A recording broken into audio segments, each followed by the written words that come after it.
O Jornal da Cultura está começando e traz os seguintes destaques. Pressionado de todos os lados, o presidente Jair Bolsonaro prepara a reforma ministerial e prevê dar mais poder ao Centrão com a indicação do senador Ciro Nogueira para a Casa Civil.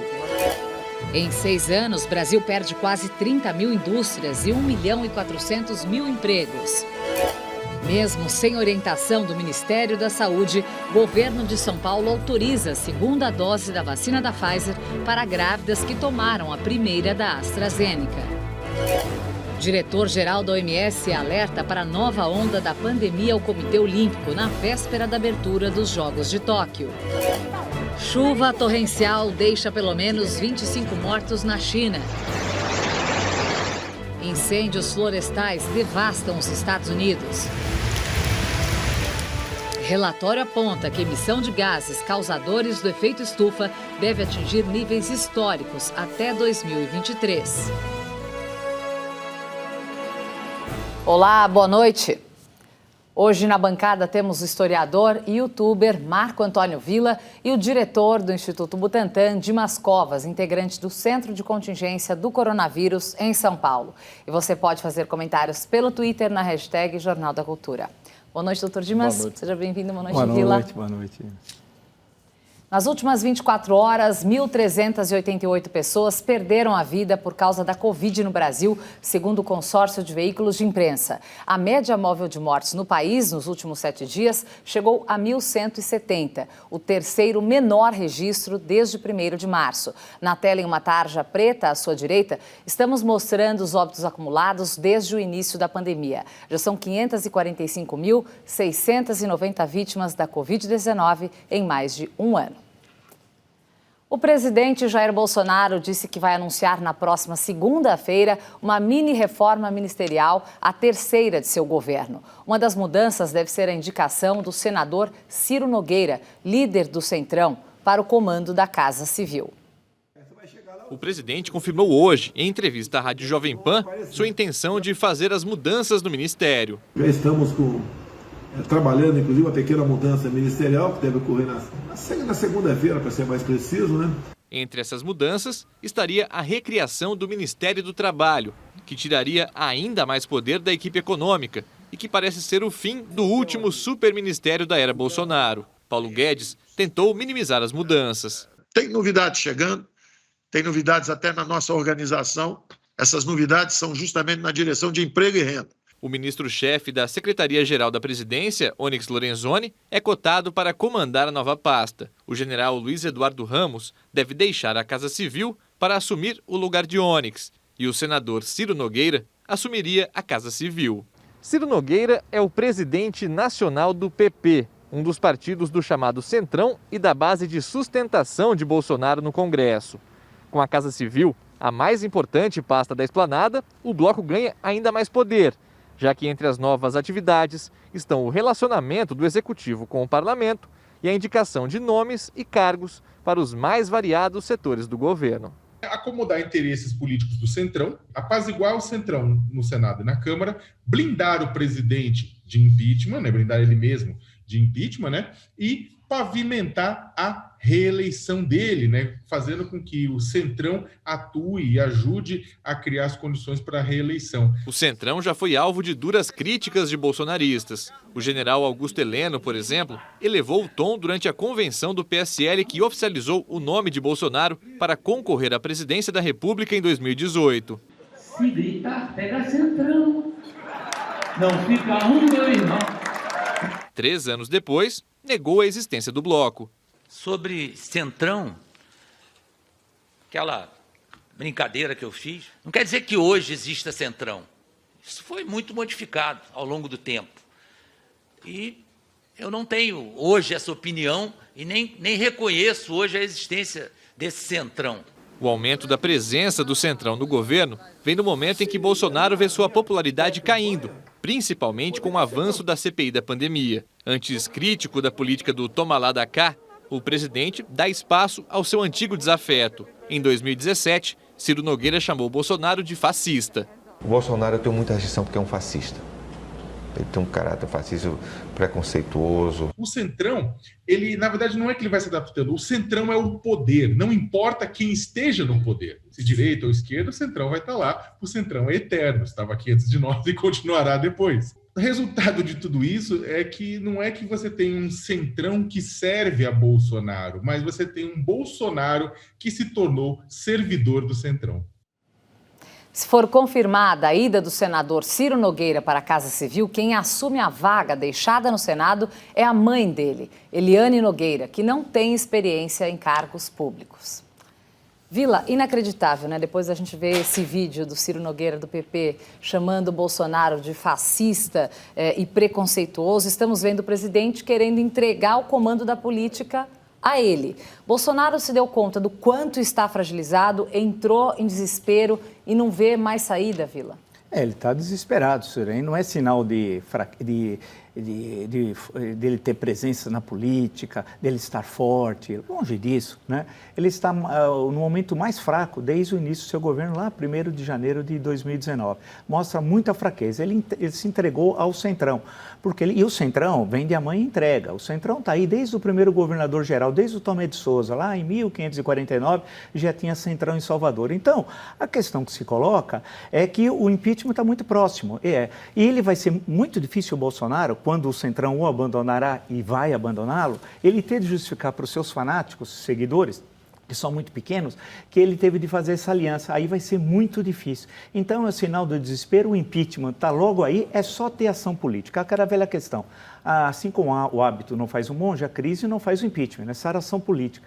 Mas a CPI, por fim, da Covid, por exemplo, essa mudança não tem qualquer interferência, inclusive que o Ciro fazia parte, raramente aparecia na CPI, ele era membro titular, mas raramente ele aparecia, e também quando aparecia não falava, porque ele tem também poucos neurônios, é um cérebro à procura de neurônios, um vocabulário muito restrito, né? Então não conseguiu na CPI ter alguma ação efetiva. E a CPI vai continuar trabalhando e encontrar mais casos de corrupção no Ministério da Saúde, nos hospitais federais do Rio de Janeiro, na compra de vacinas, nos testes, etc, etc, etc. Esse governo é o fim. Nós estamos assistindo o fim do governo Bolsonaro, que não será no processo eleitoral de 22, pois o Brasil não aguenta Bolsonaro até outubro de 22. Ele vai destruir o Brasil e ensanguentar o processo eleitoral. Qual é o caminho? É o caminho do impeachment. Então, tudo isso não vai redundar em nada. Mostra a fraqueza. Lembra o Collor, em 1992, por volta do mês de julho, que ele fez essa abertura. Na época era o Ricardo Fiuza, que já falecido, ninguém lembra mais quem é o Ricardo Fiuza, mas era o líder do então Central. 2 meses depois veio o impeachment.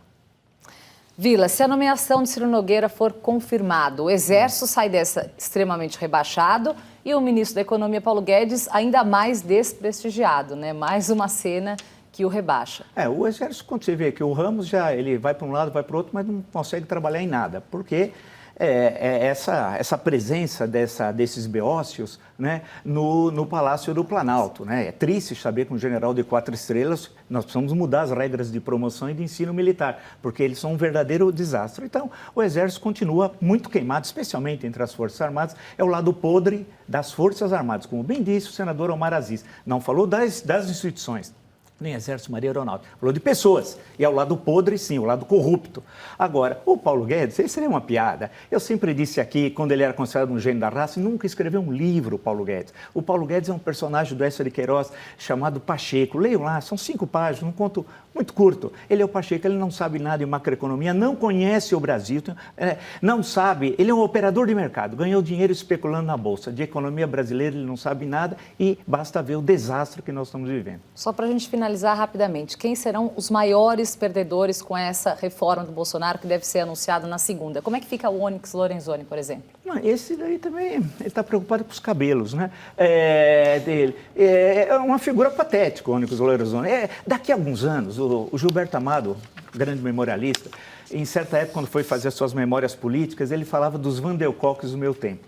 Van der Kolk é um ministro da Marinha no primeiro governo republicano, mas aquelas pessoas que eram importantes. Daqui 5, 6 anos, não precisa de muita distância, ninguém vai lembrar de Onyx Lorenzoni e de toda essa caterva, porque a justiça eles vão ter de responder, porque todos têm de ir para a cadeia. Nós precisamos do nosso julgamento em Nuremberg. Não podemos empurrar 545 mil cadáveres para baixo do tapete. Aí não dá. É Nuremberg aqui, não em Haia, e colocá-los na cadeia. O Estado de São Paulo autorizou que gestantes e puérperas que tiveram filhos no período dos últimos 45 dias e que tomaram a primeira dose da vacina contra a Covid-19 da AstraZeneca recebam a segunda dose da Pfizer. 1, 2, 3! Grávida de 8 meses, Bianca foi imunizada com a primeira dose com a vacina da AstraZeneca.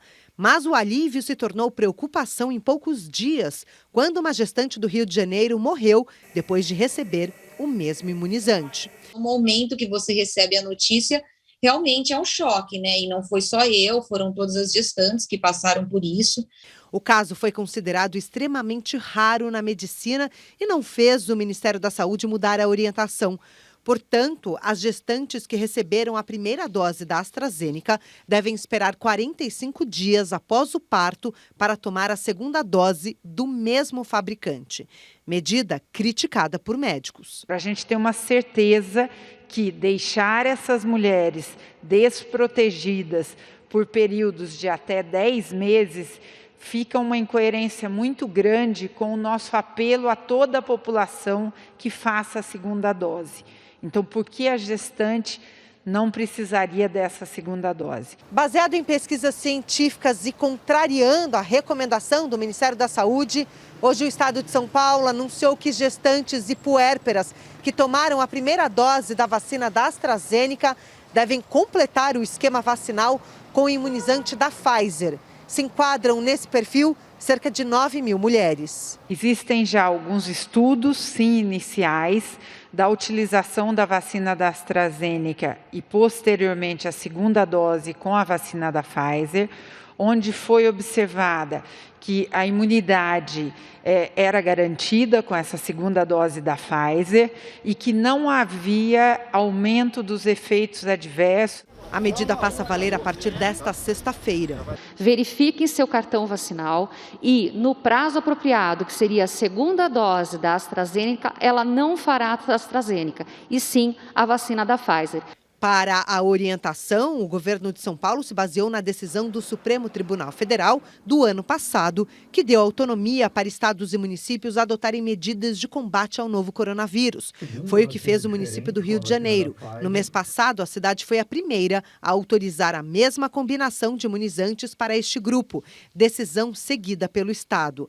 Agora, mais aliviada, Bianca já se programa para receber a segunda dose. O meu medo é o Covid. Eu acredito muito mais na vacina e na ciência do que essa doença, que infelizmente nesse ano ela passou a ser assim devastadora para as gestantes, coisa que não era o ano passado, né?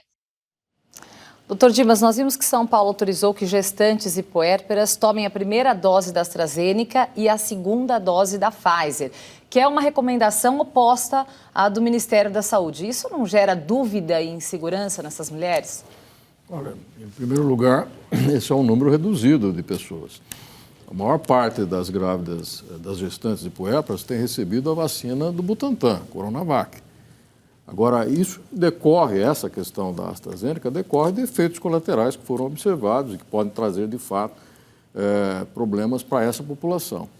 A segunda dose é necessária, né? Quer dizer, é necessário cumprir a imunização dessa parte específica da população.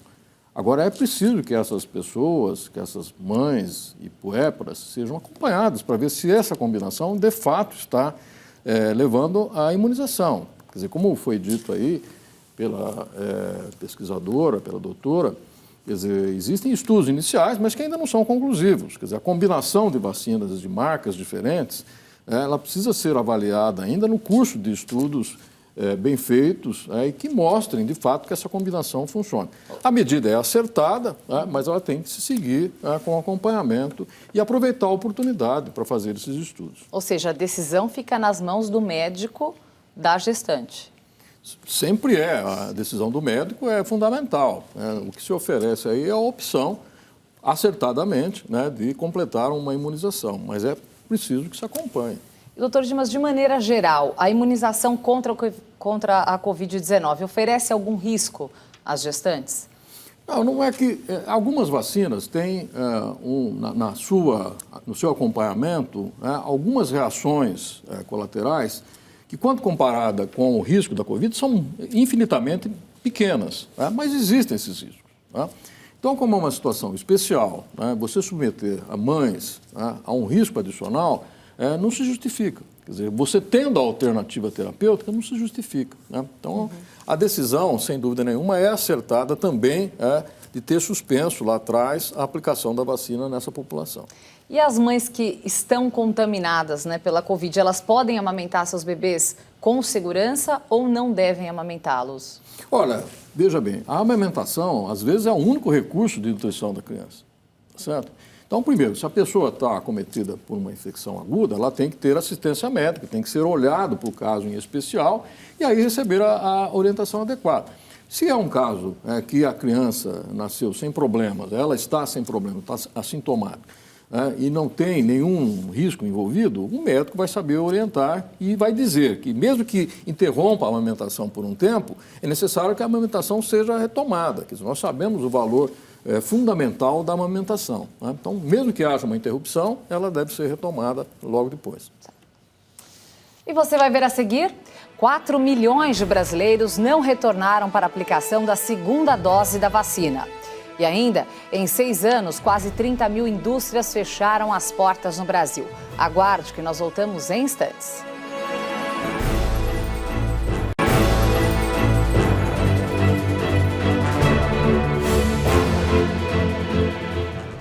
O Brasil perdeu quase 30 mil indústrias e eliminou 1.400.000 empregos nas fábricas em 6 anos. Os dados do IBGE se referem ao período de 2013 a 2019, portanto, antes da pandemia. Depois de atingir o seu apogeu em 2013, as indústrias brasileiras engataram a marcha ré. O país tinha 335 mil fábricas naquele ano. Em 2019, eram pouco mais de 300 mil nas contas do IBGE. Perto de 30 mil foram à lona nesse curto espaço de tempo, uma queda de 8,5%. Em 10 anos, quem mais perdeu foi a produção de artefatos de couro e calçados, seguida pela fabricação de medicamentos e depois pela metalurgia. O parque industrial sentiu o baque da recessão que abateu o país no biênio 2015-2016. Os empresários também acreditam parte da perda de dinamismo ao chamado custo Brasil. Características da economia brasileira que faz com que operar uma empresa no Brasil fique mais caro do que operar a empresa na maioria dos outros países. O pior problema que eu diria é a questão do sistema tributário. Dificulta a competitividade do Brasil, do produto produzido aqui dentro, com os importados ou lá fora. Quando você vai exportar, você lá exportando tributo. Menos fábricas, menos empregos. A mão de obra encolheu de 9 milhões em 2013 para menos de 8 milhões de trabalhadores 6 anos depois. 1.400.000 vagas desapareceram do mapa, um tombo de quase 16%. Mas à medida que essa indústria não consegue competir, ela vai fechando. As empresas vão saindo do Brasil e, com isso, esses empregos vão desaparecendo também. A pandemia do coronavírus chegou no momento em que não só o setor fabril, mas toda a economia brasileira tentava embalar um crescimento, ainda que bem modesto. O distanciamento social adotado para reduzir a circulação do vírus adicionou um novo ingrediente, bem amargo, no dia a dia das fábricas brasileiras. O processo de desindustrialização do Brasil se acentuou, segundo um estudo da Fundação Getúlio Vargas. A participação da indústria de transformação no PIB, o Produto Interno Bruto, caiu para pouco mais de 11% no início deste ano, mas há saídas. Simplificação, desburocratização, inovação obsessiva. E terceiro, e não menos importante, nós precisamos muito de infraestrutura. Infraestrutura voltada para a economia verde e economia circular, quer dizer, você aproveitar as oportunidades da economia circular, transformar aquilo que hoje é resíduo ou vulgarmente lixo em insumo para a produção. Vila, quais as principais causas dessa perda de dinamismo do setor? Olha, o Brasil entre 1930 e 1980 foi o país que mais cresceu no mundo ocidental. E o papel da indústria foi central nesse momento histórico. Primeiro com a política de substituição das importações de bens do consumo não duráveis, depois de bens do consumo duráveis, e foi diversificando a indústria brasileira. Chegou um momento que o Brasil começou a tropeçar no início dos anos 80, quando a inflação anual foi de 3 dígitos, né? A dívida externa criou um problema gravíssimo para o Brasil a partir de 1982 e a indústria também acabou sendo afetada. Ela representava uma parte considerável do PIB brasileiro e das exportações brasileiras, se você olhar a passagem de manufaturados. Tudo isso acabou. E acabou por quê? Por muitas razões. Uma, o baixo desenvolvimento tecnológico das indústrias brasileiras, né? Muitas vezes o empresário ou a federação da indústria vai a Brasília não para buscar programas de inovação, vai lá em troca de renúncia fiscal, aí não dá. De algum tipo de privilégio para o setor A, setor B, setor C. Também um outro fator, a péssima representação dos empresários nas federações de indústria e na CNI, Confederação Nacional de Indústria. Nós já tivemos aqui em São Paulo, por exemplo, um exemplo maior é o Roberto Simons, né, que fundou a Ciesp, a Fiesp, foi constituinte em 33, 34, que representa o grande momento de início dessa industrialização brasileira em larga escala. Então, o que falta é isso, é competição, desenvolvimento da ciência e tecnologia, um grande programa de política industrial, um grande programa, né? E o Brasil se integrar ao mundo, não ter medo de integração com o mundo. Isso é central. Não podemos pensar mais como no passado com as barreiras tarifárias, tudo aquilo que nós fizemos em certo momento do século XX. Isso não cabe mais hoje. Temos que se integrar nas grandes cadeias da economia mundial. E para isso precisa ter ousadia. E aí necessita de Estado. Sem Estado não se resolve essa questão. Agora, Vila, apesar do setor estar otimista, né, com a retomada econômica deles, um relatório do Banco Mundial afirmou ontem que a pandemia deve impactar os empregos pelos próximos 9 anos. É uma previsão realista ou pessimista demais? Olha, eu tive conversando com economistas aí que conhecem muito do riscado, muitos foram ministros. Esse ano o Brasil deve crescer 5%, o ano que vem deve crescer em torno de 1,5% a 2%, e no ano posterior, a 23%, em torno de 2%. Tem tudo muito pouco. Nós tivemos um baque terrível, o triênio desastroso da década passada, 2014, 2015, 2016. Foi uma pancada incrível. Quando começou uma leve recuperação, foi muito baixo, em torno de 1% e tal. Quando chega em 2019, foi 1,1%. 2020 foi recessão. Esse ano vai ter um crescimento positivo, mas tem que lembrar que a base anterior, hein, não se esquece, estatística engana um pouco as coisas. Então, a grande questão é que precisamos ter um programa nacional para o Brasil. E esse programa nacional, não só para a indústria, que é fundamental, mas para o país, de reconstrução econômica. Imagina o SUS, vamos precisar do novo SUS. E os sequelados, os milhões de sequelados da Covid-19, por exemplo. E a educação, 2 anos que as crianças perderam a alfabetização. Então, tudo isso precisa de governo, mas para isso precisa ter projeto e precisa amar o Brasil. Sair desse radicalismo nazifascista, inexpressivo e medíocres, representado pelo Jair Asmodeu Bolsonaro, e termos um presidente da República. O que nós temos aí é uma caterva, é uma pandilha, é uma quadrilha. Cerca de 4 milhões de brasileiros ainda não tomaram a segunda dose das vacinas contra a Covid-19. A informação preocupa as autoridades porque a imunização completa diminui a circulação do vírus e o número de casos e mortes. Em todo o Brasil, 4 milhões de pessoas ainda não receberam a segunda dose dos imunizantes. Neste mês, o Ministério da Saúde lançou uma campanha para alertar a população. Quando chegar a sua vez, tome a segunda dose. Faça como eu, não deixe para depois. Reforce a sua proteção. Se você tomar uma dose só, nós não sabemos o grau de proteção que você vai ter, em especial o grau de proteção a longo prazo. Quanto mais pessoas tiverem com pelo menos uma dose, menor vai ser o risco de doença grave e morte, e quanto mais pessoas tiverem com as 2 doses, menor vai ser o risco da circulação desse vírus. No estado de São Paulo, mais de 640 mil pessoas estão atrasadas com a segunda dose. O número é o maior registrado desde o início da campanha de vacinação e representa mais que o dobro em relação ao fim de junho. Importante que nós tenhamos uma comunicação mais eficiente com a população e fazendo com que todos esses outros motivos que normalmente impactam na baixa adesão pudessem ser superados. Tanto essa do risco de ter efeitos colaterais leves, o risco de de achar que não é necessário fazer a segunda dose, e até mesmo as campanhas e esses movimentos contra a vacina. Vários estudos no Brasil e no exterior já comprovaram que o avanço da vacinação tem relação direta com a redução do número de casos e mortes. No estado de São Paulo, 44% dos municípios não registraram óbitos por Covid-19 na última semana. O estado é o primeiro do país a vacinar mais da metade da população com a primeira dose. No Reino Unido, uma pesquisa mostrou o impacto da vacinação no controle da pandemia. Os cientistas compararam as médias de casos e mortes registrados nos primeiros 50 dias da segunda e da terceira onda, quando boa parte da população já estava vacinada. Ao final do intervalo, o número de registros da doença foi praticamente o mesmo, mas a média de óbitos caiu de quase 36 para 2. Mas na última semana, França e Reino Unido registraram um aumento no número de casos e mortes ligados à variante Delta. Entre os franceses, 96% das novas contaminações foram identificadas em pessoas não vacinadas. O risco de você morrer é muito mais baixo para os vacinados. Então, apesar deles estarem com uma variante de preocupação, uma variante que está todo mundo preocupado aqui no Brasil, que é a variante Delta, eles conseguem mostrar que os casos continuam, porém, em termos de gravidade, muito menor. Doutor Dimas, São Paulo registrou a menor média de internação de pacientes com Covid-19, certamente resultado do avanço da imunização.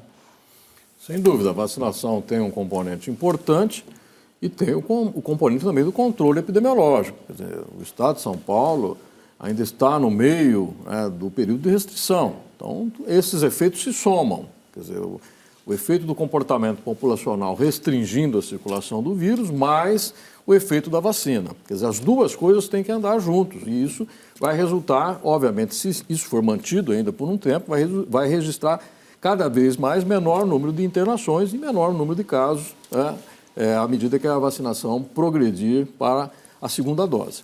E algumas pessoas se sentem super-heróis, né, doutor Dimas? Apesar da vacinação, da primeira e da segunda dose, os cuidados têm que ser os mesmos. Vamos pegar aí o exemplo do Reino Unido e da França, que são países que já têm uma vacinação bastante avançada e estão falando agora em quarta onda do coronavírus. Então, mesmo após a segunda dose da vacina, é importante que a gente mantenha os mesmos cuidados, máscara, distanciamento.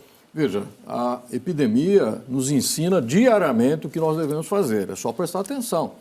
Quer dizer, o fato de isso estar ocorrendo na Europa e nos Estados Unidos também, quer dizer, onde foi abolido o uso, inclusive, de máscaras, e agora vê um aumento do número de casos e um ligeiro aumento no número de óbitos.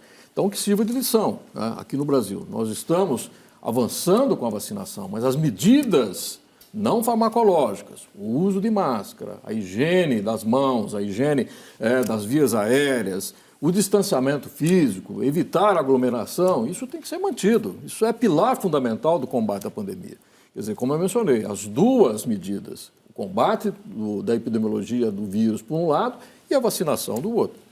E tem um outro dado importante que chama a atenção, Vila, mais de 4 milhões de brasileiros não tomaram a segunda dose. Aí eu te pergunto, por esquecimento, por achar que uma dose é suficiente, por questões políticas, por receio dos imunizantes, porque cada hora também surge uma fake news diferente? Por tudo isso, né? Por tudo isso, infelizmente, é um coquetel infernal, né? E nós estamos até conversando um pouco antes com o doutor Dimas Costa, o Brasil é o país que mais vacina no mundo e uma tradição fantástica, né? Eu já citei aqui várias vezes, vou repetir, mas eu lembro quando o doutor Seib vinha ao Brasil, né, naquelas grandes campanhas, a campanha nacional de vacinação. Quer dizer, tudo isso acabou se perdendo, porque de um lado tem as fake news, né, que jogaram contra a vacina, e não só a vacina da Covid-19, vale destacar, hein? Terrível. Por outro lado, o Ministério da Saúde, a gestão, especialmente Pazuello, foi um desastre, um verdadeiro genocídio, e o presidente da República, que conspirou e não se vacinou até hoje. Se é que não se vacinou escondido, isso eu não sei. Que é fundamental. Veja quantos chefes de Estado e de governo no mundo fizeram questão de publicamente se vacinar, para dar exemplo à população. Mas no nosso caso, nós temos na presidência um negacionista que apostou na imunidade de rebanho. Essa foi uma jogada. Quer dizer, foi um plano que levou à morte até o momento de mais de 545 mil brasileiros e brasileiras. Famílias destruídas. Hoje eu vi o número de órfãos. São mais de 130 mil órfãos no Brasil, o número de famílias que perderam o arrimo. Sabe o que era o arrimo? Era o avô que recebia a aposentadoria, que sustentava o filho e o neto. Tem muitas famílias assim e que hoje estão ao léu. Então, tem questões que são terríveis que o Brasil vai ter de enfrentar rapidamente com essa tragédia social. Agora, passa necessariamente por uma conscientização, uma ampla campanha dos governos, federal, estadual, municipal, de vacinação. Você vai ver em instantes, estudantes aprovados em universidades europeias se mobilizam para a aprovação do visto. E ainda, diretor da Organização Mundial da Saúde diz que o mundo já enfrenta nova onda da pandemia. Nós voltamos já já.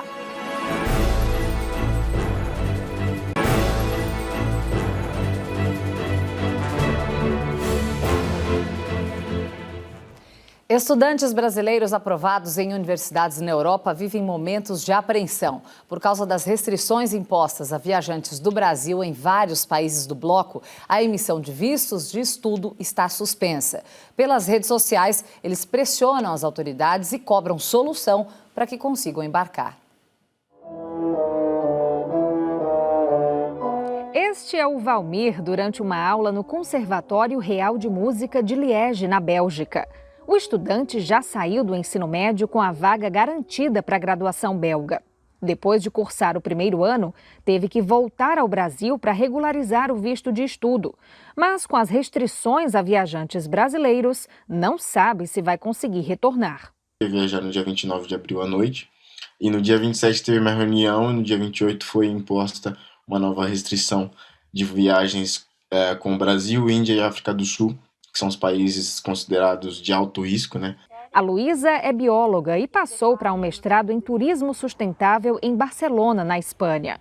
Se não viajar, pode perder a oportunidade. Eu vendi meu carro, eu entreguei meu apartamento, porque eu não morava em São Paulo, então eu voltei para casa dos meus pais para poder economizar. Mesmo com tudo isso, o dinheiro estava contado. E se eu perder a bolsa, a universidade concede a bolsa por esse período de 1 ano, eles deixaram eu adiar 1 ano. Mas eu não sei se eles vão deixar eu adiar de novo. A situação é a mesma para estudantes aprovados na Bélgica, na Espanha e também na França, na Alemanha, na Itália e na Dinamarca. O ano letivo aqui na Europa começa no mês de setembro. A preocupação dos estudantes é de que não dê tempo e depois de tanta preparação, as vagas podem se perder. A Vanessa foi aprovada para um mestrado em Direito Internacional na França.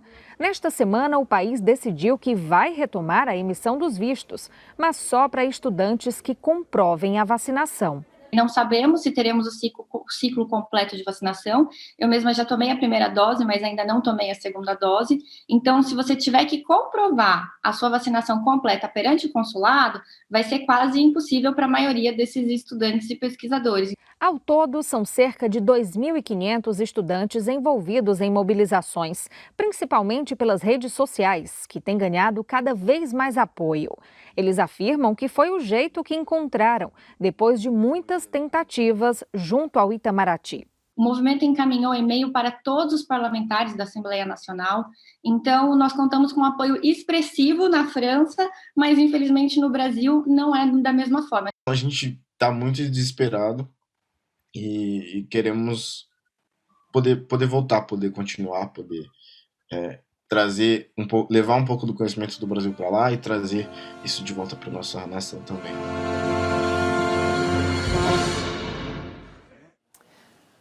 Bom, em nota, o Itamaraty informou que vem fazendo o possível para resolver a situação e seguirá realizando contatos com autoridades competentes para que considerem a adoção de medidas alternativas que permitam a retomada da emissão dos vistos. Sobre a exigência da vacina para as viagens à França, o Itamaraty não se manifestou.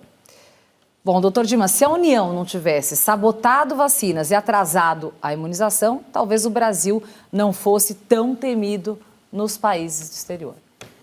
Na realidade, ainda existe muita restrição de viagens internacionais. Quer dizer, aqui é um problema específico dos estudantes, mas existem outras áreas. Por exemplo, o Butantan tem que mandar uma equipe para a China de técnicos.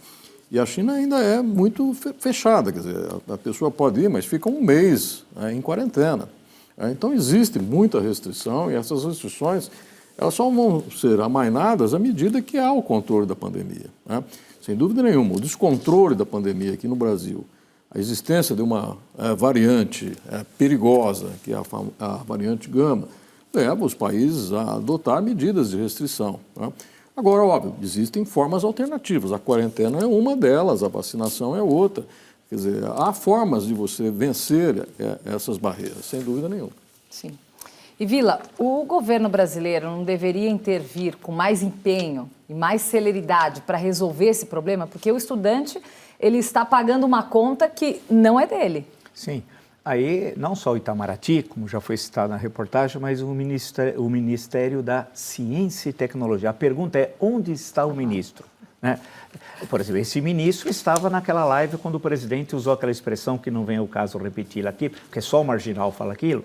O Fernandinho Beiramar é mais educado que o presidente da República. Olha a que ponto nós chegamos, hein? Então eu não vou usar aquela expressão. E o astronauta, que depois desceu à Terra em 2006, pediu reserva, caiu fora e foi vender travesseiro, ele é ministro da Ciência e Tecnologia. Sobre essa questão, nada. O CNPq, CAPES cortaram dezenas, centenas de bolsas que são fundamentais para a ciência no Brasil. Nada. Só não está pior, Karen, porque existe em alguns estados, especialmente em São Paulo, a FAPESP. Foi criada lá no governo Carvalho Pinto, um governo muito importante aqui de São Paulo, que criou a Fundação de Amparo à Pesquisa aqui do Estado de São Paulo, que tem, no caso aqui do Estado de São Paulo, tem conseguido enfrentar essa questão. Agora, no conjunto do Brasil, é mais uma das sequelas da Covid-19, o que está acontecendo com a ciência e tecnologia. E aí temos um governo que não governa e um ministro que não conhece nada de ciência e tecnologia. Não é porque foi para o espaço que conhece, não conhece política científica. Agora, vender travesseiro é com ele. Doutor Dimas, só para a gente finalizar, todas as vacinas vão ser aceitas fora do Brasil? Porque alguns países falam, só entra com determinada vacina, o outro só entra com outra vacina. Olha, ainda nesse momento existe o nacionalismo de vacinas. Quer dizer, os países estão autorizando as vacinas que são aceitas e autorizadas nos seus países. Mas à medida que mais vacinas entram, mais vacinas são reconhecidas pela Organização Mundial de Saúde, a tendência é que as vacinas aprovadas sejam aceitas de forma universal, porque logo, logo nós vamos ter muitas vacinas circulando no mundo. E o mundo está entrando em uma nova onda da Covid-19. O alerta é da Organização Mundial da Saúde.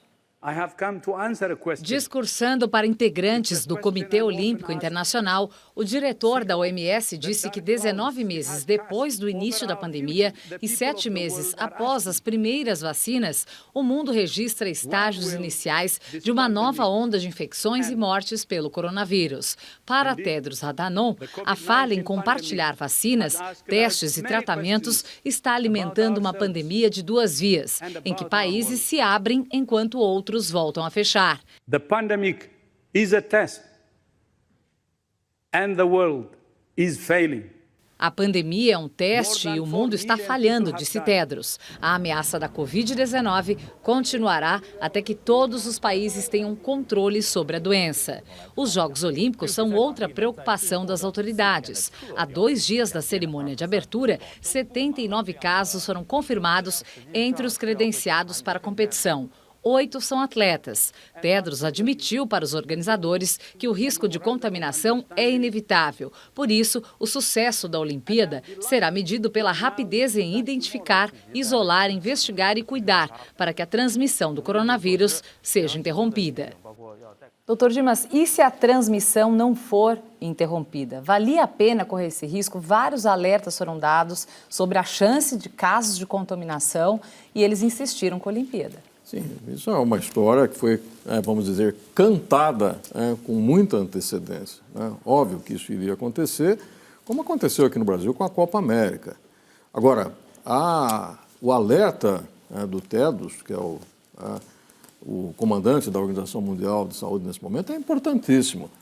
Quer dizer, o mundo, nas últimas 4 semanas, está observando um aumento do número de casos e um aumento do número de óbitos. Há 2 meses atrás, o número de casos no mundo vinha decrescendo, o número de óbitos vinha decrescendo. A curva novamente começou a aumentar. E veja, isso está acontecendo em países da Europa, está acontecendo na América do Norte, está acontecendo na Ásia, aqui na América do Sul, está acontecendo em alguns países, no Brasil ainda não. Mas nós temos que ficar alerta, principalmente com relação a essa variante Delta, que começa a circular fortemente aqui na região. Agora, quando vem um sopro de esperança, né, doutor Dimas, a gente vem com essa notícia de uma nova onda. Até quando a gente vai ter que conviver com essa bomba relógio? Porque, segundo especialistas, essa variante que está aqui é uma delas, ainda podem surgir várias outras. Sim, veja, essa pandemia tem nos ensinado que não há como fazer previsão de médio e longo prazo. Quer dizer, o ano passado, muitos apostaram que a pandemia terminaria antes do fim do ano, né? E começaram até a programar a retomada no começo do ano, carnaval. Quer dizer, eu mesmo cheguei a falar aqui nessa bancada que achava que por fevereiro a pandemia iria perder muita força. Abril, aqui no Brasil, foi o pior mês de toda a pandemia. Tá? E veja, o mundo foi também surpreendido. Então, nós temos que olhar os dados, ver e identificar as ameaças e agir conforme essas ameaças. Então, a Organização Mundial de Saúde, que no primeiro momento foi lenta, nesse momento ela está sendo muito eficiente, né, em orientar os países membros. Né? Sim. E Vila, qual o peso da desigualdade de vacinas pelo mundo? Quanto isso atrapalha? Nós estamos vendo aí uma situação desumana na Índia e na África, e enquanto isso nos Estados Unidos, onde sobram vacinas, a gente tem aquela grande parcela da população que não quer se vacinar. Especialmente naquelas regiões lá do meio oeste, que a situação é bastante complicada no caso dos Estados Unidos, né? Agora, essa foi apontado muito bem pela OMS, a desigualdade entre países, né?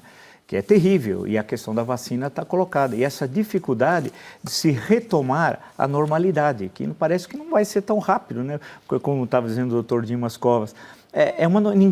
Ninguém conhece o domínio da Covid-19, dos seus efeitos, dessas variações que podem ocorrer, dessas variantes. A situação é muito difícil, por isso que todo cuidado é pouco, e o Brasil, muitas vezes, infelizmente, as autoridades federais não levam a sério, nos aeroportos, nos portos, nas fronteiras secas, e ter controle da circulação das pessoas. Isso não é controlar a liberdade, como alguns falam de forma ingênua, nada disso. É garantir o estado sanitário aqui do Brasil, isso é chave, mas para isso precisa ter, primeira coisa, Ministério da Saúde, e ter acima um presidente da República. E logo após o Jornal da Cultura tem Manhattan Connection. Você que está aí vendo o Jornal da Cultura, fique aí.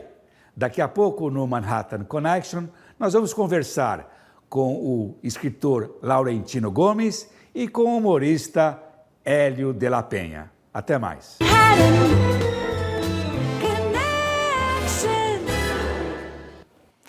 Veja a seguir, chuva torrencial deixa ao menos 25 mortos na China. E ainda, emissão de gases do efeito estufa deve atingir níveis alarmantes até 2023. Nós voltamos já já.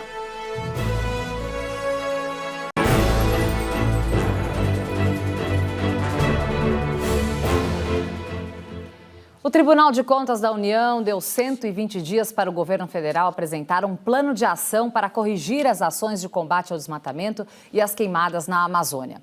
O relatório do TCU diz que as falas do presidente Jair Bolsonaro e do ex-ministro do Meio Ambiente, Ricardo Salles, prejudicaram o trabalho do IBAMA e incentivaram o desmatamento ilegal na floresta. O prazo conta a partir da notificação no Ministério do Meio Ambiente, que ainda não aconteceu.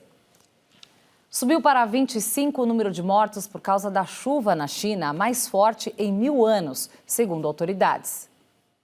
Pelo menos 12 pessoas morreram em uma linha de metrô que foi inundada em Zhengzhou, capital da província de Henan. Imagens publicadas em redes sociais mostram os passageiros dentro dos vagões, com a água na altura do peito e estações que viraram rios. Equipes de emergência correram para retirar os passageiros. O governo diz que mais de 500 pessoas foram resgatadas. Esta imagem impressionante mostra o salvamento de uma mulher que foi arrastada pela correnteza. Ela conseguiu escapar graças à ajuda de pessoas que usaram uma corda. Na região de Henan, mais de 1.200.000 pessoas foram afetadas pelas enchentes. 100 mil moradores deixaram suas casas. Os temporais atingem a província desde sábado. Em 3 dias, choveu o esperado para um ano inteiro em Zhengzhou, nível visto apenas uma vez em 1000 anos, de acordo com meteorologistas.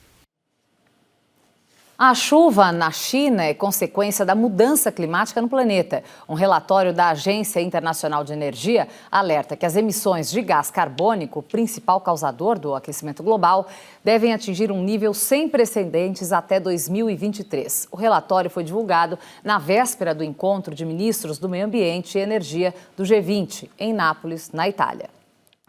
Não é o sol da meia-noite em Nova York, não. A coloração avermelhada da lua é consequência da camada de fumaça das queimadas nas florestas da região. Os incêndios nos Estados Unidos, provocados pelas altas temperaturas, podem ser vistos até pelo satélite da NASA. Mas não é só lá que o clima está desregulado. No Canadá, calorão de 47 graus. Já no Brasil, a pior seca em 91 anos. Alemanha, Bélgica e Holanda tiveram chuvas torrenciais, as maiores em 60 anos. Até a Antártida foi afetada. O recorde de calor foi quebrado no começo do mês, 18 graus. De acordo com dados da Administração Oceânica e Atmosférica dos Estados Unidos, a emissão de gases poluentes fez a temperatura da Terra aumentar de 0,20 graus Celsius na década de 40 para quase 1 grau em 2020. E não para por aí. A Organização Meteorológica Mundial prevê que até 2025 o planeta vai alcançar 1,5 graus de aquecimento. Esse é o limite máximo do Acordo de Paris. 1,5 graus seria a temperatura média do planeta. Mas se a gente olhar os continentes, já passou desse limiar. Muitas delas já estão aí a uns 2 graus acima do seu valor aí, né, de 100 e poucos anos atrás. Incêndios criminosos nas florestas, poluição, queima de combustíveis fósseis, emissão de gases que contribuem para o efeito estufa. O principal deles é o CO2. De acordo com a Agência Internacional de Energia, os níveis desse poluente na atmosfera devem atingir um patamar alarmante até 2023. Se ao longo do tempo e ao longo do século, esse aquecimento vai só aumentar, né? E aumentando o aquecimento global, você aumenta o desgelo. Todas as cidades litorâneas perdendo áreas e mais áreas, tendo de fazer investimentos monstruosos para conter o nível do mar ou para se adaptar ao aumento do nível do mar. Então, assim, é um custo fabuloso. Mas, se a energia é cara, os prejuízos também são. De acordo com a seguradora Munich Re, as perdas globais decorrentes de catástrofes somaram 780 bilhões de reais só em 2019. Isso sem contar o valor inestimável das 9 mil vidas que se perderam naquele ano. A Agência Internacional de Energia, ela falou que o mundo precisava investir $1 trilhão em energias renováveis, né? Existe esse dinheiro? Existe. Que o mundo gasta 2 trilhões com máquinas de guerra, né? Com exércitos e gastos de guerra, gastos de morte, né? 2 trilhões. Então é uma questão de prioridade. Vila, por que há tanta dificuldade em investir no setor de forma robusta para frear esses efeitos? Pesa no bolso, mas nós vimos ali que é viável, né? É questão de prioridade. Claro, é a questão das fontes alternativas de energia. Nós temos que mudar a matriz energética, né, do mundo, né? Não só do Brasil. O Brasil participa dessa tragédia também, mas a China participa, os Estados Unidos, a Europa. Isso é uma questão fundamental, a questão do meio ambiente. Tinha gente que desprezava isso, achava que isso era bobagem, que isso não tinha importância nenhuma. Como foi bem lembrado o episódio da Alemanha, questão da China. Aqui no Brasil nós vamos ter um apagão elétrico, tudo indica, infelizmente, no final do ano, né? Basta ver o que está acontecendo com vários rios que abastecem as usinas hidrelétricas. Então é uma situação complicada. Tem de se levar essa discussão a sério. O Brasil perdeu esse encaminhamento nos últimos anos, espero que volte a liderar.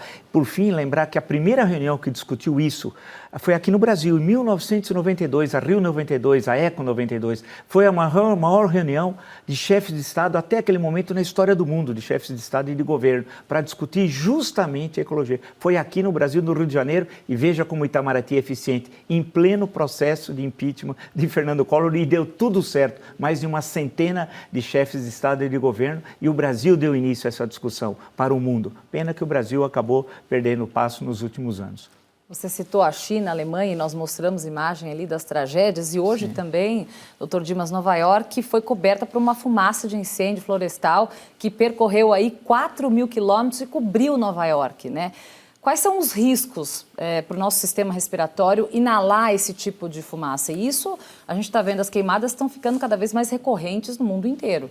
Sem dúvida. Quer dizer, o homem depende de viver em equilíbrio com o seu habitat, o seu meio ambiente. Agora, veja, isso é um problema altamente complexo. E, veja, nós não estamos conseguindo lidar com um problema que é também complexo, de uma dimensão humana estrondosa, que é a pandemia, não estamos conseguindo. Quer dizer, não estamos conseguindo coordenar ações que são necessárias do ponto de vista do planeta para combater uma pandemia. Quer dizer, eu acredito que nós vamos sofrer muito ainda com as mudanças climáticas, porque não vai haver essa coordenação. Quer dizer, nesse momento ainda os países são muito mais interessados nas suas matrizes energéticas, manutenção das suas vantagens competitivas do ponto de vista da indústria, da economia, do que fazer coordenação. Pensando no próprio bolso só, né? Acho que é bem por aí. Sim. Nós agradecemos a presença do historiador Marco Antônio Villa e do diretor do Instituto Butantan, Dimas Covas. Villa, muito obrigada pela presença. Doutor Dimas, até a próxima. Obrigada. Nós terminamos essa edição com imagens da apresentação da Brasil Jazz Sinfônica, no Festival de Inverno de Campos do Jordão, com a participação da cantora Martinália. Muito obrigada pela companhia e uma ótima noite a todos. Ficando sem poder sair, quando saio não posso ficar à vontade na minha cidade, saudade daquele nosso vai e vem. Oba, oba, olá, tudo bem? São os carros e o barulho do trem, de chegar e abraçar e beijar, sem levar e deixar, viralizando bem. Sentado em casa na minha janela, e não vejo ninguém. Não vejo a hora do mal ir embora e a gente sair e ver a cara do mundo, da cara do mundo a máscara cair. Todo mundo me vendo na meia, na sala, na cela, na minha, na dele, na sua, na dela, nossa liberdade condiciona. Porque no fundo, no fundo, no fundo, no fundo do peito, eu acato, eu oculto e respeito as regras.